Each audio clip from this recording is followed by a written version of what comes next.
Ito tayo mga kababayan. Dito tayo kay Topacio. Hala, kaya pala mga kababayan, no, yung mga hinawakan ni Topacio yung kaso hindi nanalo. Kasi bakit? Ang sabi ni Topacio, kung meron kang makitang babae dyan, gusto mong halayin, gusto mong dakmain, gusto mong kantutin, walang problema yun. Wala daw krimen yun. Walang kaso yun. Kung meron kang makitang babae dyan, gusto mong halayin, gusto mong kantutin, gusto mong yakapin, walang problema yun. Ganun ba yun? Hala, ganun ba yun mga kababayan? Anong magiging reaksyon niya? Pakinggan nyo ha. Ito ha. Nako mga kababayan, natawa talaga ako kanina mga kababayan. Kasi galit na galit itong si Topacio kay kapatid ni Ann Curtis.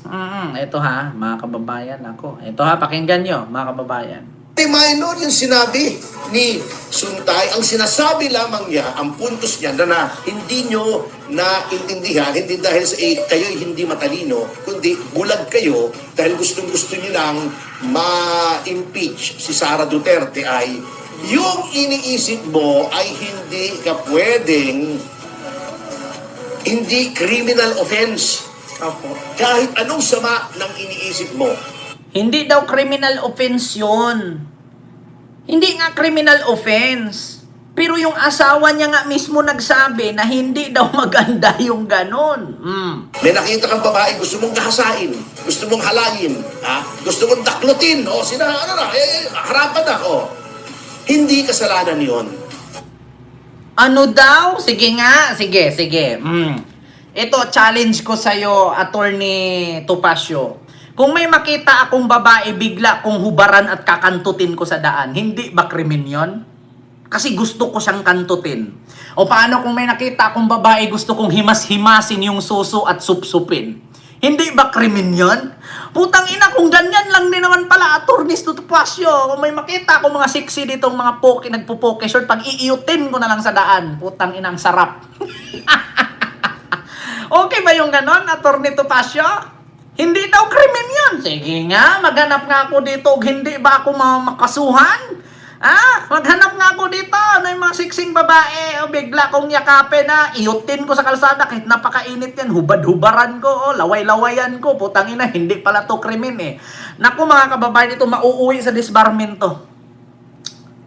Putang ina. Kung si Larry Gadon nga, pinagmumura lang. Putang ina nyo, mga bobo na disbar. Ito pa kaya? Ulitin ko mga kababayan.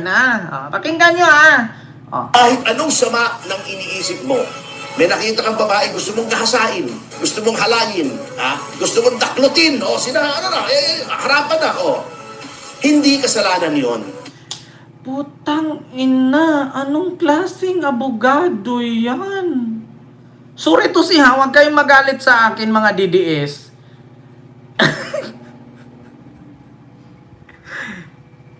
Hamunin kaya natin si Attorney Topacio na, sige nga Attorney, maghanap ka nga ng kameraman mo, tas maghanap ka ng babae dyan, daplutin mo diretso, tas gahasain mo, harap-harapan. Tignan natin kung hindi ka makulong, hindi ka maaresto.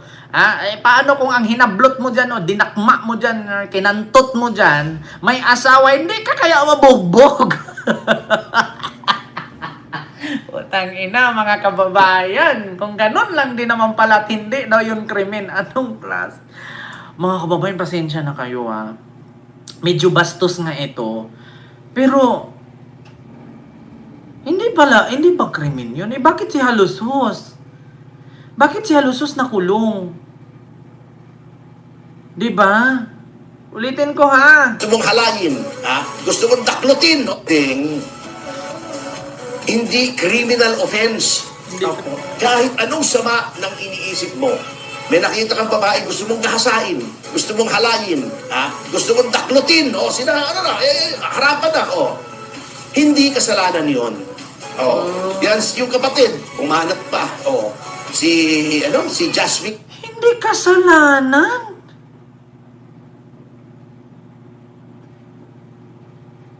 May nag-comment. Pakinggan mo, Kent, ang sinasabi para hindi ka mabatikos ng DDS. Ang sabi niya, kung iniisip mo lang na gawin. Kung iniisip lang na gawin, o sige, imagine mo lang yun na gusto mo siyang kantutin. Gusto mong rapin, gahasain. Iniisip lang. Ano ka, adik? Adik lang naman ang nakakaisip ng ganun eh. So, ibig sabihin pala, adik pala si congressman. Adik lang naman nag-iisip ng ganyan, di ba? Yung, sabi nila, Mr. President, ikaw daw yung pinaka-addict sa buong Pilipinas. Yes, ako. Nagamit ka daw ng fentanyl. Oo, yung paggamit mo ng fentanyl. Yes, ako yung pinaka-addict. Para kang nasa, you have been there in paradise. Nagpi-fentanyl, nag-a-addict lang na nakakaisip niyan. Biruin mo, nakakita ka ng babae, pero yung paningin mo, nakahubo-hubad siya. Tapos nasa isip mo, ang sarap-sarap niyang dilaan. Ang sarap-sarap niyang sipsipin. Ang sarap-sarap niyang bayuhin. Hindi masarap, hindi masama yun. Paano kung sa sobrang imagination mo kasi manyak ka nga? Hindi mo ba magagawa yun? Hindi ba masama yun? Mga DDS talagang babatikusin ako kasi hindi ako pabor sa kanila. Oo, tanggap ko yan pag binatikos nila ako. Pero kahit sino po, mga kababayan, makarinig. Hindi criminal of... Kahit sino po ang makarinig niyan, talagang masasaktan. Mga kababaihan, women's group, tignan nyo. Kung si Congressman Suntay, ay dinimanda ngayon or kinasuhan o may mga nagrereklamo sa kanya mga kababaihan, do you think si Topacio walang magreklamo niyan? Ewan ko lang. Hence, kahit anong sama ng iniisip mo, may nakita kang babae, gusto mong gahasain, gusto mong halayin, gusto mong daklutin, harapan na, Hindi kasalanan yon. So ini-imagine lang naman kasi. Mga kababayan, ganito yan eh. Halimbawa ako, iniisip ko, ang gwapo-gwapo nito, siguro ang laki ng titi nito. Gusto ko siyang hubaran para makita, pero i-imaginein ko lang. Tapos yung lalaki naman isa, ganda-ganda nito, sarap-sarap nito, parang si Ivana. Pag hinubaran ko kaya ito, mapula-pula kaya yung utong nito. Hindi daw yun masama. Pero alam nyo ba mga kababayan, yung mga tao na ganyan mag-isip, hindi mo alam habang nag-isip ka, nagalulo ka na. Diba? Alam nyo mga ganyan, once na mag-isip ka ng ganyan, napaka-imposibleng hindi ka nagalulo. Mga taong mahilig maglulo lang ang nag-iisip niyan. Kung manyak ka, sakit mo na yan. Ang ganda-ganda ni Ivana, pero nagsasalsal. Di ba? Pwede mo bang sabihin sa kanya, nagsasalsal? Di ba? Yung mga tao na ganyan mag-isip, gagawa ng paraan, siyempre libog na libog ka eh. Iniisip mong ganda-ganda niya, sarap niya dilaan, mapula-pula yung utong. Putang ina. Kung lalaki ka, ganyan mag-isip, manyak ka. Kung manyak ka, imposibleng hindi ka magalulo niyan. Pusang gala. Lalaki din ako, Kung ako maglibog, putang ina, wala naman sigurong maglibog mga kababayan na nakatayo lang. Ang ganda ni putang ina na umiinit talaga yung katawan ko. So habang nagsasalita, tanungin ko kay mga lalaking nanonood sa akin, kung ganyan ang isip mo, ang ganda niya. Pulang-pula yung utong. Putang ina. Anong gagawin mo? Hindi ka ba magalulo? Hindi ka ba mag-finger? Diba? Kung ganyan ang isip ng isang tao, napaka-imposibleng hindi gagawa ng kababalaghan yan. Straight to the point, magalulo talaga yan. Diba? Number one, kung ikay nalilibugan o namamanyak, magalulo ka talaga. Ngayon, kung araw-araw mong gagawin yan, ang tawag dyan, manyakis, sakit yan. Kung hindi mo na mapigilan yung sakit ng pagiging manyak, makakapang-rape ka. Kaya habang maaga pa, yung pagiging manyak, putulin mo na. Hindi nga siya masama kasi hindi mo pa ginawa. Hindi ka gumawa ng aksyon. Wala kang ni-rape, iniisip mo lang. Pero sa sobra mong pag-iisip, magagawa mo yan in the time na talagang di ba? Kasi mga kababayan, once mag-imagine ka ng ganyan, makakagawa ka talaga ng kababalaghan. Walang bagay, mga kababayan, na gusto mo na hindi mo magawa. Kasi hindi naman lahat ng bagay iniisip mo lang eh. Sabihin, katulad nito, Putang ina, ang ganda ng iPhone Air. Hanggang tingin na lang ba ako? Malamang maghanap ako ng paraan kung paano ko mabili yan. Kung wala akong pambili, nakawin ko na lang. Di ba ganun yan eh? Oh, gusto mong bumili ng iPhone 17 Pro Max. Putang ina, ang ganda ng iPhone, no? Pag-ipunan ko to. Tapos sunod, balik mo. Putang ina, yung iPhone, ganda, lalo na yung orange, oh. Either kung wala kang pambili, magnakaw ka. Yan talaga ang mangyayari. Di ba? Kaya imposible na wala kang magawang aksyon dahil sa tingin mo, ang ganda-ganda, oh. Putang ina, balang araw makakantot ko din yan. Kung paano kung hindi mo makantot? Paano kung makahanap ka ng tiyempo na kayo lang dalawa? Talagang magagawa mo yun. Ini-imagine mo yan eh. Manyak ka na, ang manyak kasi sakit. Kanor yan eh. Pag kanor ka na, palulusyonin mo ng Jergens, pasyampuhin mo ng Palmolive, tapos hubarin mo yung butonis isa-isa, iyutin mo na. Ganun yan eh, kanor yan. Sakit ni kanor yan. Alam niyo tawag yan, kanor disease. Manyaki sa Tagalog, pero ang tawag niyan sa English, scientific name, kanor disease. Kanor disease ang tawag dyan. Di ba?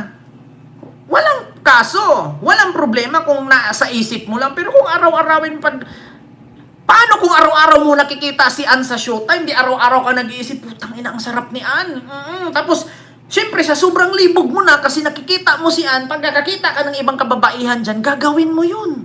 Kasi ang nasa imagine mo si Ann. O pipikit ka lang ng mata, si Ann na yung nakikita mo, kahit kamukha ni Pokwang, pipikit, takpan mo lang dyaryo. Ann Curtis, ikaw ba to? Takpan dyaryo. Sige na, sige na. Di ba?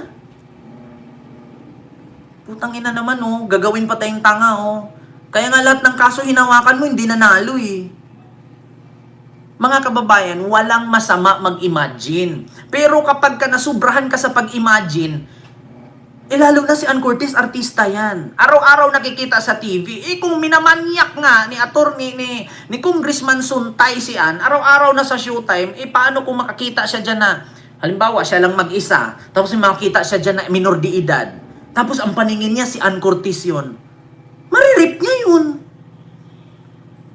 Di ba? Pagnanasa yan eh. Alam nyo yung pagnanasa, kung araw-arawin mo yan, magiging addict ka dyan, magiging manyak ka. Hindi lang chemical ang addict ha. Meron ding addict. Meron yung iba addict sa laro eh. Hindi na kumakain, pumapayat na.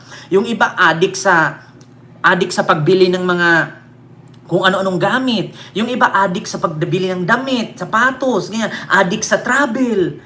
Oo, kanya may mga mga different kinds of addicting. Yeah? Oo. Diyos ko, mga kababayan. Mga DDS, batikusin nyo ko ng batikusin. Sa bagay, mga bobo naman kayo eh. Hindi nyo maintindihan yung sinasabi. Walang masama kung mag-imagine ka, pero masama kung masubrahan. Di ba? Ay, Diyos ko. Hindi na normal yan. Kanor disease yan eh. Di ba? Ay, Diyos ko. Ulitin natin mga kababayan yung sabi ni Topacio. Naku, mga kababayan. May release order na po ang court sa branch 100. Mabuhay ang proseso ng batas and we shall face the truth. Hindi kasalanan yon. Yan yung kapatid, umanap pa. Si Jasmine Curtis. Parang binabastos daw yung kapatid niya, hindi daw tama. Kayong mga artista, yung mga ganyan, ikaw, Jasmine, bakit ka nagpo-post ng mga bikini pictures mo sa social media, sa mga pahayagan? Hindi ba para ikaw yung pagnasahan? Para ikaw ay sumikat? Huwag mo sabihin art yun. Huwag mo sabihin ini-endorso mo yung brand ng bikini. Alam mo, sa totoo lang, ganito yan eh. Hindi lahat naman kasi ng mga nagbibikini dyan, nagpapanty, nagbabra sa camera, ay ginusto nilang pagnasahan sila. Kasalanan ba nila na maganda ang katawan nila?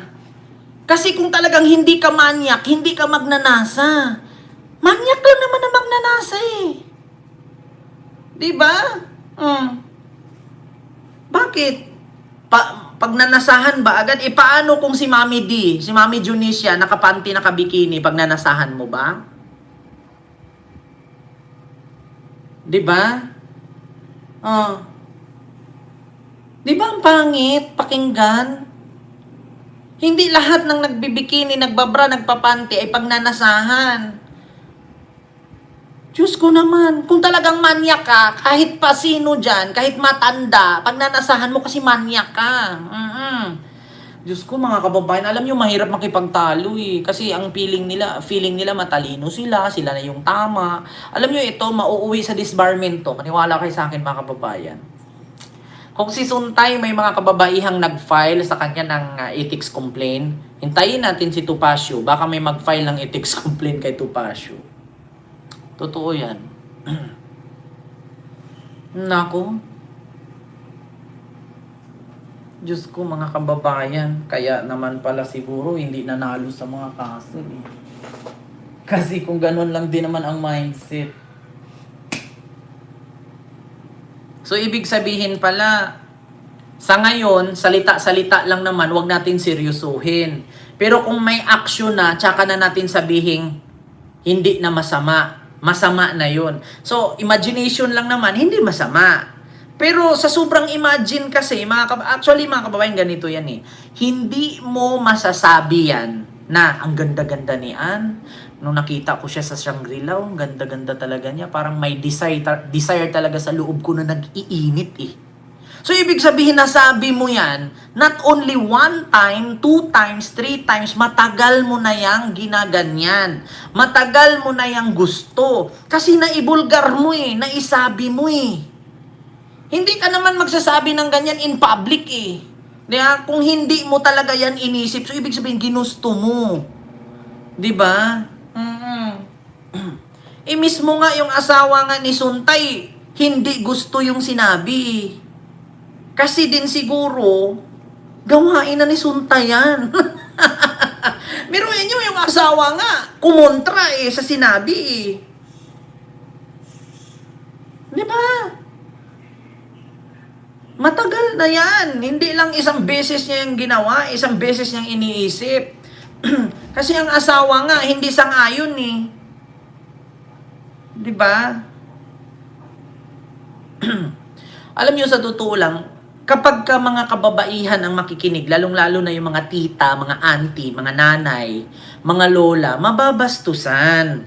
Pero pagka mga kabataan, hindi pa naman kasi alam masyado ng mga kabataan yung adult stage, mga teenager pa lang, matatawa. Pero pag sa mga nanay na, yung sa mga adult na, di ba, yung mga magulang na tama na yung pag-iisip, magagalit. Di ba? Ganun lang yun. Diyos ko. Wala na akong Ma'am Rumela, wala na akong ibang topic. Ito lang talaga yung dalawa. Hindi talaga maganda ang sinabi ni Topacio. At higit sa lahat, hindi katanggap-tanggap ang sinabi ni Suntay. May nanay din ako, may kapatid din akong babae, hindi maganda. Kahit saan ka magtanong kung tama ba, na ang mag-isip ka na gusto mong rapin, gusto mong halayin ay walang problema. Pero kung inaraw-araw mong pag-iisip yan, makakagawa ka ng masama, hindi po talaga maganda. So, ibig sabihin, nagsyabu ka ngayon, okay lang. Kasi isa lang eh. Pagka next week, magsyabu ka ulit, okay pa rin. Pangatlo, syabu ka ulit, hindi na okay yun. Aadik ka na nun. Diba? Aadik ka na nun. Diyos ko mga kababayan. So ano yun? Tanga lang yung nag-iisip? Hindi naman nila masasabi yan kung hindi nila gagawin yan, hindi nila gusto. Diba? Ibig sabihin na bulgar nila yan, na bigkas nila yan, gusto nila. Darating ang punto na hahanap ng paraan pa. Delikado ang buhay ni Ann ha. Ito ha, para sa akin. Delikado si Ann. Paano kung sila lang dalawa ni Suntay sa loob ng elevator? Ano kayang magawa ni Suntay kay Ann? Sige nga, kung ganun pala, na hindi sila nagkita ni Ann, pinagnanasahan na niya. Paano kung may time na sila lang dalawa sa loob ng elevator? Baka marip niya si Ann. Delikado yun. Diba? Ngayon pa nga lang, tinitignan lang niya, nalilibugan na siya. May kasabihan nga tayo, ngiti pa lang, nalalabasan ka na. Diba? Paano kung nakita mo na personal? Hindi lang labas ang abuti nun. Sagu-sagu pa. Di ba? Mga kababayan, hindi po yan normal. Ewan ko, basta may magpa-file ng ethics complaint at disbarment niyan. Hindi maganda. Para sa mga grupo ng kababaihan, hindi maganda yan. Di ba? So yun lang po mga kababayan, yung ating reaction sa mga oras na ito. Kung para sa akin, hindi talaga maganda. Hindi maganda. Para sa akin. Pangit pakinggan. Okay lang naman ilihim mo, pero yung ibulgar mo in media, ibulgar mo sa buong bayan, buong Pilipinas, hindi maganda. Kaya, so yun lang po mga kababayan. Maraming salamat po sa inyong lahat. No? Mag-ingat po kayo palagi. Magandang gabi, magandang umaga, magandang tanghali kung saan man po kayo ngayon. Maraming salamat. Hindi ko po kayo maisa-isa. God bless po. Thank you.